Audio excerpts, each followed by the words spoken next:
Welcome to the City of Redlands Fire Department Online Permit Portal video tutorial.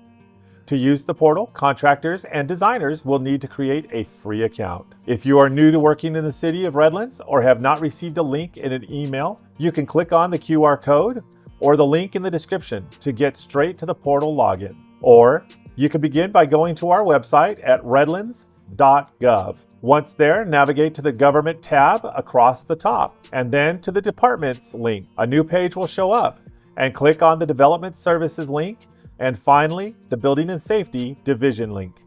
In the middle of the page is our portal link. Once at the navigation page, in the gray box, there's a sign up link for you to start the process. Click that link. That hyperlink will lead you to this page to create an account. All of the fields on this page are required, including email address, password, confirm password, as well as contact information. The contact information, including the address and phone number, should reflect the contractor or designer's office or headquarters as opposed to the project site in Redlands. Once all of these fields are complete, click the register button in the bottom left. This will auto-generate an email to the email account entered with an activation link to finalize your account.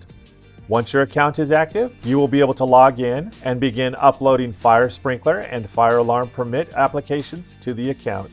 For additional questions and information, Community Risk Reduction Division can be reached at 909-798-7603 or by email fireprevention@cityofredlands.org.